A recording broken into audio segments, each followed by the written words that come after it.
It started like any other lunch break. I cut through the park, phone in my pocket, thinking about emails and leftovers.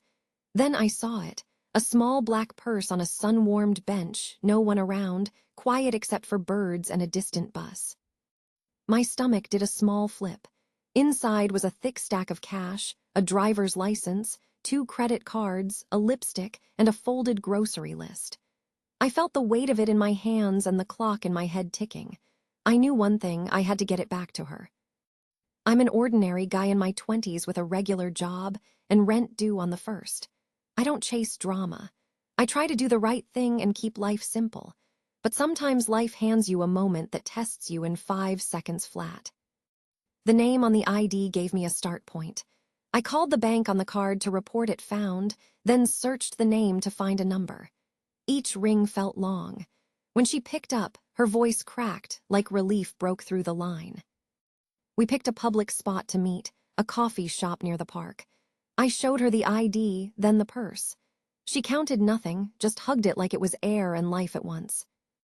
I expected a thank you and a smile. I got both, plus something I never planned on. A thick envelope slid across the table, $3,000, her hands shaking as she said, "Please take this, you saved me." This is the full story of a small choice on an ordinary day that turned into something I still think about. What I found in that purse, what it meant to her, and why the reward mattered less than the look on her face. Let me take you back to that bench, that moment, and everything that came next. Spotting the purse in an unexpected place. The bench sat in open sun, quiet and harmless. The purse looked small, a little out of place, like someone set it down mid-thought and forgot the rest of their day. I glanced around once more, then sat and pulled it close. First peek inside and heart racing. I unzipped it slow, careful not to smudge anything. The lining side open. A slim wallet lay on top, worn at the edges, stacked with cards and an ID window facing up. Under it, keys rattled in a side pocket. A phone, screen dark, tucked beside a crumpled receipt. A band of cash peeked from the main compartment, like it was trying to escape. I eased the wallet open and felt heat bloom in my chest. Family photos were tucked behind the plastic. A beach picture with a kid on someone's shoulders. A school portrait with a gap-toothed grin. The kind of snapshots that anchor a life. Lipstick, a folded grocery list, a few stray coins, all the small proof of a day that had plans. My pulse kicked hard. This was not just lost money. It was someone's world in a zippered shell. If the purse was here, where was she? Was she okay? Did someone scare her, or did she simply rush off? My hands felt clumsy. I closed it, then held it like it might break. The urgency was loud and simple. Find her fast before the wrong person did. Why I chose honesty over temptation. The cash sat there like a dare. Thick, quiet, tempting in a way that makes your pulse go strange. Rent was due. Groceries cost more than they should. Still, I felt a hard line inside me. This was not mine, and taking it would turn me into someone I did not want to be. I thought about the photos I saw tucked in the wallet. A kid with a gap-toothed grin. Sun on someone's shoulders at a beach. Money can be replaced. Those moments cannot. I wanted to sleep that night with a clear head and a steady stomach. A choice like this happens fast. You make a gut decision, then you live with it. I told myself the truth in simple words. Do right, do it now, and do it clean. I also know how lost items spiral. If the wrong person finds them, life gets messy. Fraud, panic, calls to banks, tears in a car in a parking lot. I did not want to add to that story. I wanted to end it. In that moment, I set a few simple rules. Keep the purse intact. No rummaging for the sake of it. Find contact info, not gossip. Move with speed, but keep respect. Treat this the way I would want someone to treat me. The money still pressed loud in my mind, but honesty spoke louder. I picked a path and walked it. Quick search for clues in the purse. I opened the wallet again and went straight to the ID window. The name hit first, clean and simple, Ana Ruiz. The address sat below it, Maple Street, about 8 blocks from my place. Close enough to walk. Close enough that I knew the corner store with the red awning and the faded mural across from it.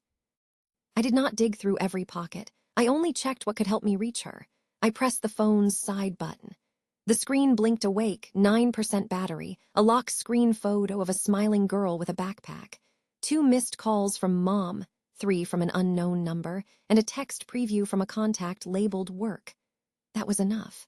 I powered it off and slid it back where I found it. Privacy matters. Her purse held more than cash. It held the pieces of her day, the map of her life. My job was to return it, not read it. I kept that in mind with every small move. I looked inside, just long enough to note a few useful details.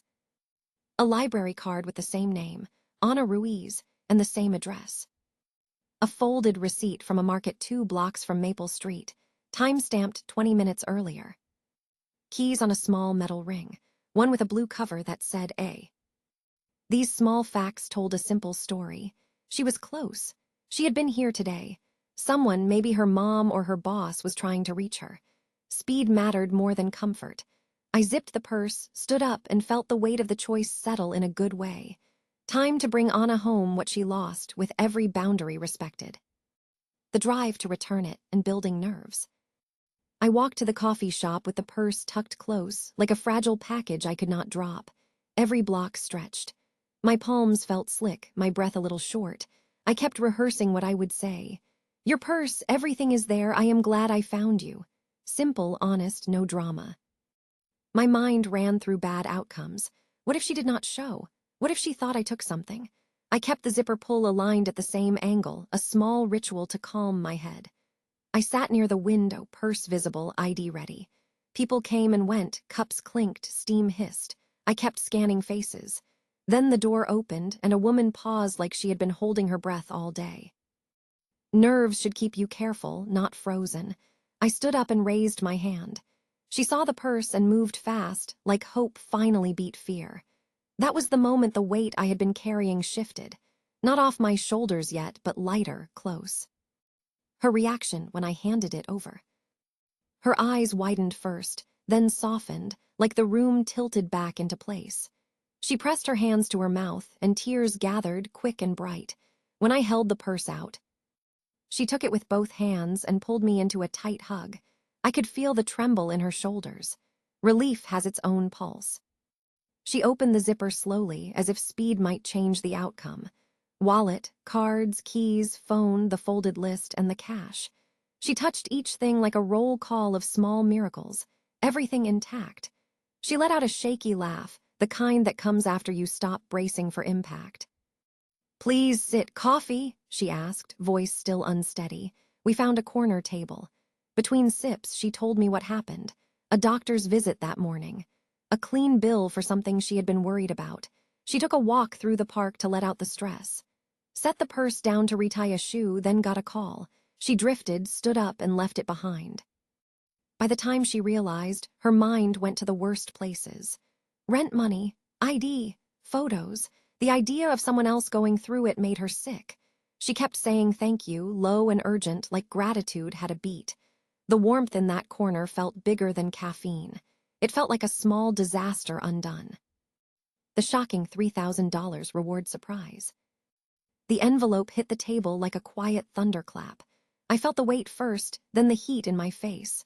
$3,000, counted and sealed, pushed across by shaking hands. My brain lagged behind my eyes.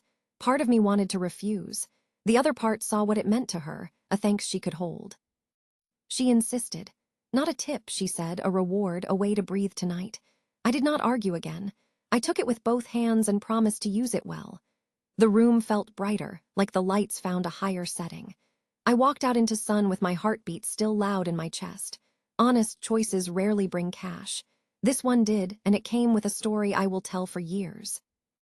What happens when luck lands in your lap after you did the right thing? You try not to fumble it. You let the gratitude sink in. You match it with care. How that money changed my immediate plans. I got home and sat at my small kitchen table. I laid the envelope flat, then wrote a plan on a sticky note. The money felt like oxygen, but I treated it like a checklist. Rent and utilities first. I paid the rent that night, then knocked out the power bill. The hiss of relief in my chest was real. Emergency cushion next. I moved a chunk into savings. Not a brag, just a small backstop that I had never kept steady before. A family trip fund. I set aside a slice for a short getaway. Nothing fancy, a weekend near the coast where my parents could see the water and my nephew could chase gulls. The practical moves were easy. The emotion hit later. I called my mom and told her what happened. She went quiet, then laughed, then cried. Good news travels like light. Here is the strange part. That money made me feel responsible, not rich. It came from kindness, so I wanted it to carry more of that. I picked up groceries for a neighbor that week. I tipped a little extra. I walked with a lighter step. The reward did not change who I was. It confirmed who I wanted to be. One act, one bench, one choice. The ripple touched my bills, my plans, and my mood. It sparked a small joy that kept showing up in ordinary moments. Every time I looked at that trip fund, I felt the same quiet truth. Doing right pays you back in ways you cannot predict. Lessons from this act of kindness. That envelope taught me more than a surprise payout. Kindness does not just feel good, it sets off a chain. One honest choice invites another. A simple return turns into trust, then relief, then a story people repeat to remind themselves the world still has a spine. Here is what stuck with me. Trust grows when you back it with action. Honesty is a habit, not a mood. Asterisk rewards are not guaranteed, but reciprocity is real. People want to respond to good with good. Small, clear steps beat big, fuzzy plans. Verify the owner, meet in public, keep boundaries, finish strong. Gratitude moves. It nudges you to pay something forward, even in small ways. I walked out with money, sure. I also walked out with a sharper sense of how we live together. One returned purse can flip a bad day, steady a week, and spark a quiet run of good choices you cannot measure. Real stories that echo mine. I am not the only one who watched a simple return ripple wide.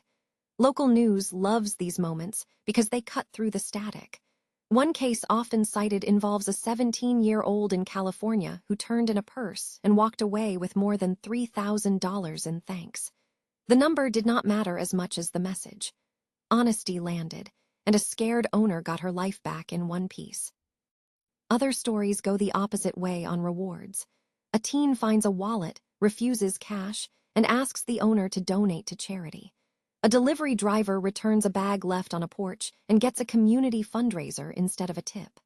A college student tracks down a wallet through social media, and the owner covers a semester's books. The pattern repeats in quiet corners everywhere. There is data behind the sentiment, too. A large wallet experiment covered by the LA Times in 2019 found people returned wallets more often when there was money inside. The more at stake, the more conscience kicks in. That lines up with what I felt at the cafe table. When the risk of loss is clear, people step up. These stories do not brag. They reassure. They say most of us still know what is right, and when we act on it, good has a way of coming back around. Sometimes it looks like cash. Other times it looks like a handwritten note, a long hug, or a room that gets quiet because relief finally won. Conclusion. A quiet bench, a heavy purse, and a choice that could bend a day. That was the spark. From the first zip of the lining to the meet at the coffee shop, the story kept its grip. A name on an ID, a lock screen photo, a phone with low battery, and a plan to do the right thing. Relief hit the room before the envelope ever touched the table. Then $3,000 slid across, warm with gratitude and shaking hands. The money mattered, but the moment mattered more. Trust was restored, fear eased, and two strangers left lighter than they arrived. Bills got paid, a small cushion grew, and a promise to pay it forward stuck. That is the full circle, the one that started at a sunlit bench and ended with a steady breath and a better night's sleep. Stories like this keep faith alive. They remind us that simple choices carry weight, and honesty travels farther than we expect. If this post brought you back to your own near miss, speak up. Drop your lost and found stories in the comments. Share the close calls, the helpers, the surprises that stayed with you. Do one kind thing today, even if it feels small. Return the item you found, text the person who worries, tip with heart, or hold the door a beat longer. That is how the next good story starts. And when it does, tell us. Let this place be proof that the good keeps moving.